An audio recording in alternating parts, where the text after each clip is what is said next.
कभी भी आप ओंकारेश्वर ज्योतिर्लिंग गए हो?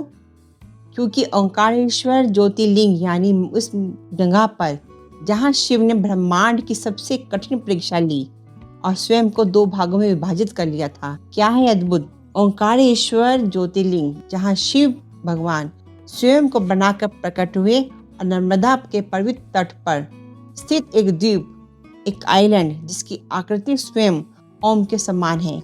यही है ओंकारेश्वर, जहाँ भगवान शिव ने साक्षात ओम के रूप में प्रकट होकर ब्रह्मांड को अपनी दिव्यता से आलोकित किया था। यह केवल एक ज्योतिर्लिंग ही नहीं, बल्कि सृष्टि के मूल मंत्र का साकार स्वरूप है। कहते हैं यहाँ की यात्रा मात्र से ही आत्मा को शुद्धि प्राप्त होती है और आत्मा को शिव की परम चेतना का अनुभव होता है।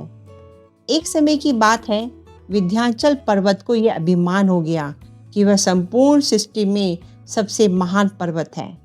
लेकिन इस अहंकार को दूर करने के लिए उसको कठोर तपस्या शुरू कर दी। इतनी तपस्या की कि देवताओं के लोक भी हिलने लगे।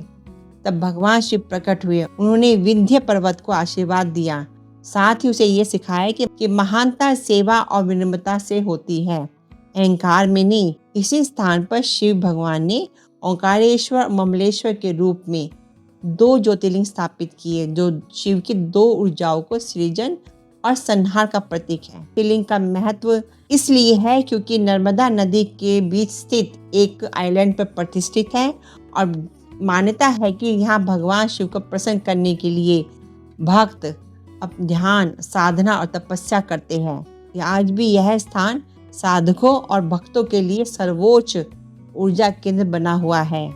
ओंकारेश्वर की अद्भुत विशेषता यह है कि यह मंदिर वास्तुकला का अद्भुत नमूना है, जहाँ पत्थरों पर शिव की लीलाएं उतारी गई है।